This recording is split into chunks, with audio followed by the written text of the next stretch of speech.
the right to remain silent. Anything you say may be used against you. You got the right to an attorney. If you cannot afford an attorney, one will be provided for you at no cost. Miranda warnings have flooded TV shows and movies since 1966, making millions of people aware of their rights, forever altering the American criminal justice system. In 1963, after an Arizona man named Ernesto Miranda was convicted of kidnapping and rape based on his confession, his lawyers argued that the confession was involuntary because police had not warned Ernesto of his Fifth and Sixth Amendment rights. The Supreme Court of the United States of America agreed. Their ruling would become one of the most controversial and well-known Supreme Court decisions ever. The Miranda v. Arizona ruling, leading to the Miranda warnings that followed, was a pivotal turning point in the criminal justice system. This landmark decision balanced the power between the formidable government and individuals by establishing procedural safeguards that were especially important to the undereducated and underprivileged. References to Miranda in pop culture made almost everyone aware of their right to remain silent and right to an attorney. Despite controversy, Miranda was crucial to safeguarding rights of the accused. The U.S. Constitution lacked protections for individuals. The challenge Congress faced when creating the Bill of Rights was institutionalizing rights for individuals without taking away the rights of the community.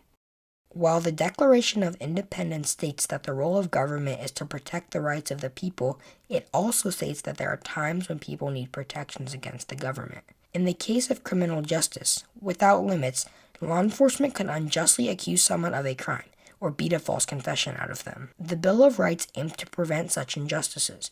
In two of these rights, the Fifth Amendment, which states that no person shall be compelled to be a witness against himself, and the Sixth Amendment, which promises that the accused would have the assistance of legal counsel, have been central to our criminal justice system. In the early 1900s, interrogation using physical torture was common in the U.S. This tactic would come to be known as the third degree. In 1931, a presidential committee questioned the practice, and juries soon followed suit, rejecting confessions that had been gathered using torture, a shift that forced prosecutors to consider different tactics. Still, remnants of the third degree lingered, and the widely used replacement for it, the Ree technique, instructed detectives to use psychological torture to elicit confessions. The ideal place for an interview in most cases is going to be the police station interview room.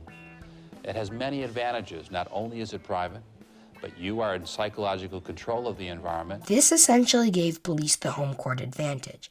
When a suspect is placed in an unfamiliar and intimidating environment, the fear of potential consequences makes it easy for an investigator to elicit a confession, even a false one. But bigger changes were coming. In 1963, the Supreme Court ruled in Gideon v. Wainwright that people who couldn't afford counsel had the right to have an attorney provided for them.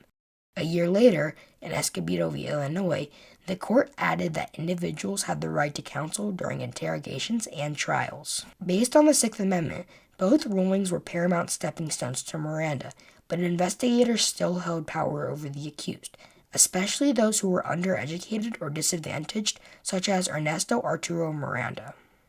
The 1960s saw a surge in social activism with movements such as the Civil Rights Movement and anti-war protests.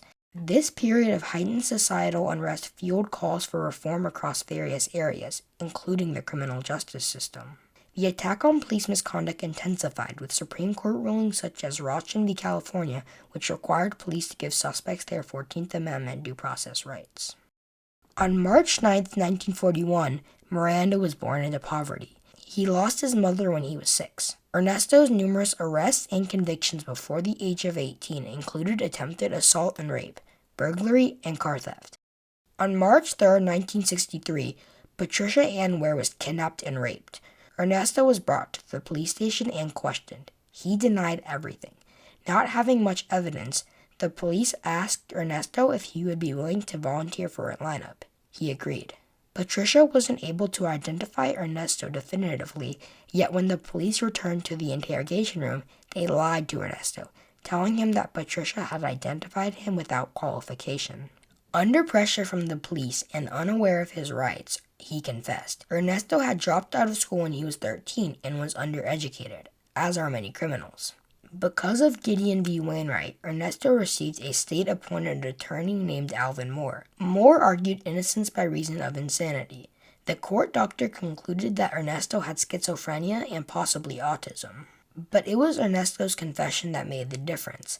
Miranda was found guilty and was sentenced to a maximum of 30 years. Moore petitioned the Arizona Supreme Court on the grounds that Miranda had not been aware of his rights when he confessed. The appeal failed. Realizing the importance of the case, the American Civil Liberties Union, working with attorney John Flynn, petitioned the Supreme Court. He emphasized that there was little point in having a lawyer at trial when, having previously confessed, the outcome of the trial was already decided, and thus, there would be no need for a lawyer. The court agreed and ruled 5-4 in favor of Miranda.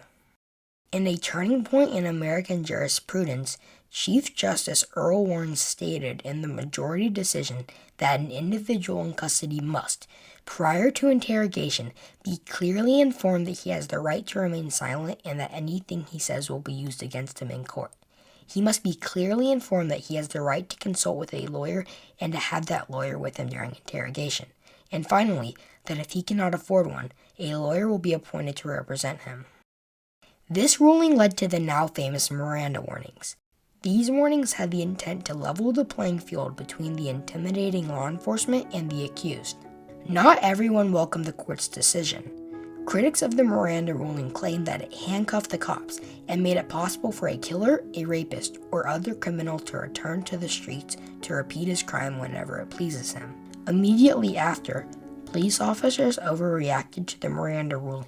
It was an overreaction in police departments at the very beginning. We were telling everybody before we talked to them about anything, the Miranda rights and reading them the card. 2 years after the Miranda decision, Congress tried to neutralize it by including in the 1968 Omnibus Crime Control and Safe Street Act language, saying that any confession would be admissible in court if the judge thought it had been given freely. As Supreme Court Justice Byron White said, a confession is like no other evidence, a shortcut to a conviction, and convictions can prevent additional crimes. But as Chief Justice Earl Warren said, it is not admissible to do a great right by doing a little wrong. It is not sufficient to do justice by obtaining a proper result by improper means. Mr. Justice, do you think that those decisions have made it more difficult for the police to combat crime? Certainly. Why shouldn't they? What were they written for? Why did they write the Bill of Rights? They practically all relate to the way cases shall be tried, and practically all of them make it more difficult to convict people of crime. Miranda's primary aim is not to prevent the obtaining and use of confessions, but to ensure that they are acquired ethically and voluntarily. So although the psychological torture remained in use, Miranda reduced the home court advantage interrogators had once enjoyed, causing confession-based convictions to drop by 5%. Miranda's case serves as evidence. It was retried in 1967 without his confession admitted as evidence. However, he had also confessed his crime to his girlfriend, whose testimony led to his conviction once again. Seeing people invoke the Miranda rights in TV, movies, and today's social media has been crucial to ensuring that people are aware of their rights. Miranda in pop culture was so important that a 2000 Supreme Court case trying to overturn Miranda failed, because Miranda was embedded in the national culture and next to the Pledge of Allegiance and familiarity, as Chief Justice William Rehnquist put it. Effectively striking down the 1968 Omnibus Law, the 2000 decision expanded Miranda by requiring interrogators to read the warning to suspects in both federal and state courts.